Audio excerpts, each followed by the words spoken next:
আসসালামু আলাইকুম। বাংলাদেশ বেতার, গোপালগঞ্জ। খবর পড়ছি শিফাত রাকা। প্রধানমন্ত্রী তারেক রহমানের সভাপতিত্বে জাতীয় সংসদের কার্যক্রমে গতি আনতে গুরুত্বপূর্ণ বৈঠক অনুষ্ঠিত হয়েছে। গতকাল বিকেল ৪টায় সংসদ সচিবালয়ের সরকার দলীয় সভাকক্ষে দলীয় সংসদ সদস্যদের অংশগ্রহণে এ বৈঠক অনুষ্ঠিত হয়। বৈঠকে প্রধানমন্ত্রী উপস্থিত সংসদ সদস্যদের উদ্দেশ্যে দিক নির্দেশনামূলক বক্তব্য দেন। এ সময় সরকারের চলমান কার্যক্রম, বর্তমান রাজনৈতিক পরিস্থিতি, আইন প্রণয়ন এবং ভবিষ্যৎ কর্মপরিকল্পনা নিয়ে আলোচনা করা হয়। বৈঠকের শুরুতে জাতীয় সংসদের স্পিকারের সহধর্মিণী দিলারা হাফিজের মৃত্যুতে গভীর শোক প্রকাশ করে তার আত্মার মাগফিরাত কামনায় বিশেষ মোনাজাত করা হয়। স্বরাষ্ট্রমন্ত্রী সালাহ উদ্দিন আহমদ বলেছেন, সংবিধান সংস্কারের ক্ষেত্রে জনপ্রত্যাশা এবং ছাত্র গণঅভ্যুত্থানের শহীদদের আকাঙ্ক্ষাকে সর্বোচ্চ গুরুত্ব দেওয়া হবে। তিনি জানান, রাজনৈতিক দলগুলোর মধ্যে স্বাক্ষরিত জুলাই জাতীয় সনদের ভিত্তিতে সমঝোতার মাধ্যমে সংবিধানের সংশোধনী প্রক্রিয়া সম্পন্ন করা হবে। গতকাল রাজশাহীর সারদায় বাংলাদেশ পুলিশ একাডেমিতে ৪৩তম বিসিএস পুলিশ ব্যাচের প্রশিক্ষণ সমাপনী কুচকাওয়াজ শেষে সাংবাদিকদের প্রশ্নের জবাবে তিনি এসব কথা বলেন। সংবিধানে জিয়াউর রহমানের নাম স্বাধীনতার ঘোষক হিসেবে অন্তর্ভুক্তির বিষয়ে জানতে চাইলে মন্ত্রী বলেন, এ বিষয়ে গঠিত কমিটিতে বিস্তারিত আলোচনা করে সিদ্ধান্ত নেওয়া হবে।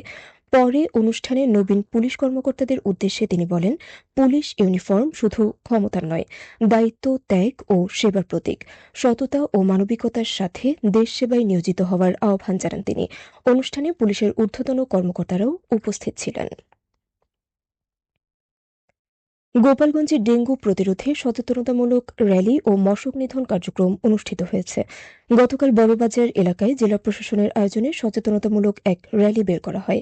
একই সঙ্গে লঞ্চঘাট সংলগ্ন মধুমতি নদী এলাকায় পৌরসভার উদ্যোগে মশক নিধন কার্যক্রম পরিচালিত হয়।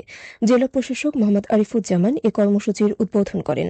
জেলা প্রশাসক বলেন, ডেঙ্গু প্রতিরোধে জনসচেতনতা বৃদ্ধি অত্যন্ত গুরুত্বপূর্ণ। সম্মিলিত উদ্যোগে কাজ করলে এ রোগের বিস্তার অনেকটাই কমানো সম্ভব। তিনি আরও জানান, গোপালগঞ্জ জেলায় নিয়মিতভাবে এ ধরনের সচেতনতামূলক কার্যক্রম পরিচালনা করা হচ্ছে। এ সময় অতিরিক্ত জেলা প্রশাসক সার্বিক এস তারিক সুলতান সহ জেলা প্রশাসন ও পৌরসভার সংশ্লিষ্ট কর্মকর্তারা উপস্থিত ছিলেন। শরীয়তপুর জেলা পুলিশের মাসিক কল্যাণ সভা অনুষ্ঠিত হয়েছে। গতকাল জেলা পুলিশের আয়োজনে পুলিশ লাইন্স ড্রিল শেডে এ সভা অনুষ্ঠিত হয়। এ সময় ভালো কাজের স্বীকৃতির স্বরূপ পুলিশ সদস্যদের মাঝে প্রশংসাপত্র ও ক্রেস্ট প্রদান করা হয়। পুলিশ সুপার রওনক জাহান প্রধান অতিথি হিসেবে উপস্থিত থেকে পুরস্কার তুলে দেন। অতিরিক্ত পুলিশ সুপার শেখ শরীফুজ্জামান, তানভীর হোসেন, ড আশিক মাহমুদ এবং শামসুল আরিফিন সহ জেলার বিভিন্ন থানার কর্মকর্তা ও ইউনিট ইনচার্জরা উপস্থিত ছিলেন। সভায় পুলিশ সদস্যদের পেশাগত দক্ষতা ও মনোবল বৃদ্ধিতে এ ধরনের আয়োজন গুরুত্বপূর্ণ ভূমিকা রাখবে বলে জানানো হয়। এর আগে পুলিশ সুপার মাস্টার প্যারেড পরিদর্শন করেন। মাদক গ্রহণ, বিক্রি ও বহনের বিরুদ্ধে সচেতনতা সৃষ্টি এবং কঠোর আইন প্রয়োগের দাবিতে মাদারীপুর সদর উপজেলার কুনিয়া ইউনিয়নে মানববন্ধন অনুষ্ঠিত হয়েছে।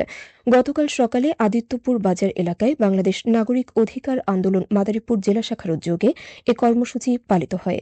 মানববন্ধনে সংগঠনের নেতাকর্মী সহ বিভিন্ন শ্রেণী পেশার মানুষ অংশ নিয়ে মাদকের ভয়াবহতা তুলে ধরেন এবং নির্মূলে কার্যকর পদক্ষেপের দাবি জানান।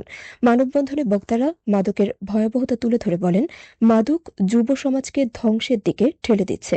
তাই মাদক নির্মূলে সবাইকে সম্মিলিতভাবে কাজ করার আহ্বান জানান বক্তারা।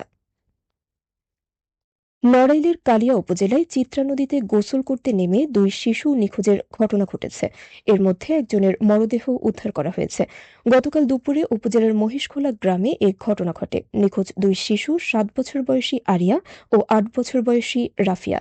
স্থানীয়রা জানায়, বাড়ির পাশের নদীতে গোসল করতে নেমে তারা পানিতে ডুবে যায়। পরে স্বজন ও স্থানীয়রা খোঁজাখুঁজি শুরু করেন। এক পর্যায়ে পার্শ্ববর্তী যাদবপুর খেয়াঘাট এলাকা থেকে রাফিয়ার মরদেহ উদ্ধার করা হয়। অপর শিশু আরিয়ার সন্ধানে কাজ চলছে। কালিয়া থানার ওসি জানান, নিখোঁজ শিশুটিকে উদ্ধারে অভিযান অব্যাহত রয়েছে এবং আইনগত প্রক্রিয়া শেষে উদ্ধার হওয়া মরদেহ পরিবারের কাছে হস্তান্তর করা হয়েছে। এদিকে মাদারীপুরের রাজৈর উপজেলায় রুমি বেগম নামের এক গৃহবধূর ঝুলন্ত মরদেহ উদ্ধার করেছে পুলিশ। গতকাল উপজেলার শাখারপাড় গাঙ্গুকান্দি গ্রামের শ্বশুরবাড়ি থেকে মরদেহটি উদ্ধার করা হয়। নিহত রুমি বেগম গাঙ্গুকান্দি গ্রামের মালয়েশিয়া প্রবাসী শিপন মোল্লার স্ত্রী।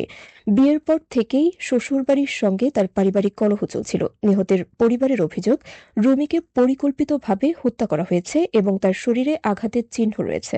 রাজৈর থানা পুলিশ বিষয়টি নিশ্চিত করে জানায়, মরদেহ উদ্ধার করে ময়নাতদন্তের জন্য মর্গে পাঠানো হয় এবং তদন্ত শেষে পরবর্তী আইনগত ব্যবস্থা নেওয়া হবে। সবশেষে আবহাওয়া।